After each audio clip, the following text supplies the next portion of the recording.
Code திரைப்படத்தோடைய கிளைமேக்ஸில் துப்பாக்கியை பிடிங்க சிவா அப்படின்னு விஜய் அவர்கள் சிவகார்த்திகேயன் கிட்ட துப்பாக்கியை கொடுத்துட்டு போயிருப்பார். படத்தில் அந்த காட்சி எதுக்காக வைக்கப்பட்டுச்சோ அது எல்லாத்தையுமே டோட்டலாக மறந்துட்டு இனி கோலிவுட் சிவகார்த்திகேயன் கையில் தான் அப்படின்னு விஜய் அவர்கள் சொல்லாமல் சொல்லிட்டு போனதாக சொன்னாங்க. அதை நிரூபிக்கிற விதமாக அமரன் திரைப்படம் பாக்ஸ் ஆஃபீஸ்லேயும் சரி மக்கள் மத்தியிலையும் சரி super duper black Bastar hit கொடுத்துச்சு. இந்த ஒரு விஷயத்தினாலேயே விஜய் ஃபேன்ஸ் எல்லாருமே அப்படியே சிவகார்த்திகேயனுக்கும் சப்போர்ட் பண்ண ஆரம்பித்தாங்க. ஆனால் அதில் இப்போ ஒரு சின்னதாக ஒரு சிக்கல் ஒன்று ஏற்பட்டிருக்கு.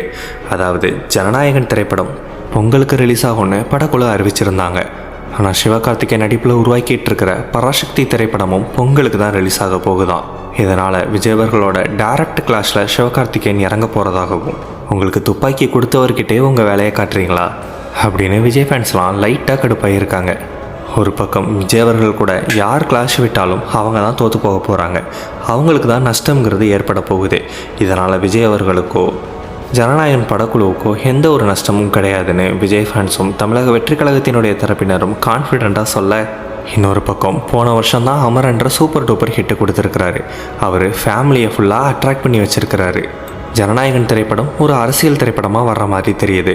இது ஃபேமிலிக்கெல்லாம் பிடிக்குமான்னு தெரியாது. ஒரு வேளை ஃபேன்ஸுக்கும் தமிழக வெற்றி கழகத்தினருக்கும் வேணால் ஜனநாயகன் ரொம்ப பிடிச்ச படமாக இருக்கலாம். ஆனால் சிவகார்த்திகேயனை பொறுத்தவரையில் அவர் முழுக்க ஃபேமிலி ஆடியன்ஸுக்கான ஒரு மெட்டீரியலாக மாறி போய் நிற்கிறாரு. அமரன் படத்தினுடைய வெற்றியை வச்சு மட்டும் இது சொல்லலை. ஏற்கனவே சூரரை போற்று திரைப்படத்தை இயக்குன சுதா கொங்கரா தான் இந்த படத்தையும் இயக்குறாங்க. அதனால் இந்த படத்துக்கு சிவகார்த்திகேயன் ரசிகர்கள் மட்டும் இல்லாமல் சினிமா ஆர்வலர்களும் அதிகமாக எதிர்பார்த்து காத்துக்கிட்டு இருக்கிறாங்க. இன்னொரு பக்கம் ஃபேமிலி ஆடியன்ஸுக்கு சிவகார்த்திகேயனை ரொம்ப பிடிக்கும் அப்படின்றதுனால 2 படத்துக்குமே ஈக்குவல் ஸ்பேஸ் அப்படிங்கிறது க்ரியேட் ஆகும். 2 படத்துக்குமே மக்கள் அலைமோதிக்கிட்டு போவாங்க. ஃபெஸ்டிவல் டைமுங்கிறதுனால முதல் 2 வாரத்துக்கு எந்த படம் சூப்பர் ஹிட்டு அப்படின்னு கணிக்க முடியாட்டினாலுமே கூட அதுக்கடுத்து வரக்கூடிய வாரங்களில் படத்தில் யார் நடிச்சிருக்கிறாங்க அப்படிங்கிறதெல்லாம் இல்லாமல் எந்த படம் நல்லா இருக்குதுங்கிறத பேஸ் பண்ணி மக்கள் கூட்டம் அந்த படத்துக்கு போகும்.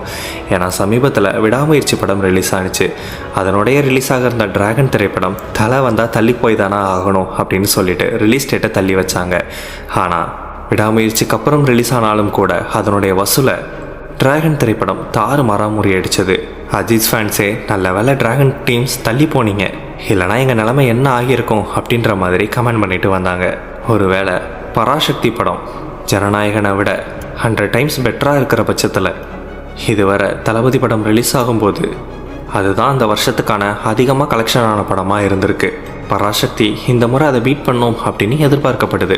அவ்வளோதான் இந்த வீடியோ பிடிச்சிருந்தா உங்கள் ஃப்ரெண்ட்ஸ் அண்ட் ஃபேமிலியோட ஷேர் பண்ணுங்கள். இது மாதிரியான மோர் இன்ஃபர்மேஷனுக்கு நம்ம சேனலை சப்ஸ்கிரைப் பண்ணிடுங்க.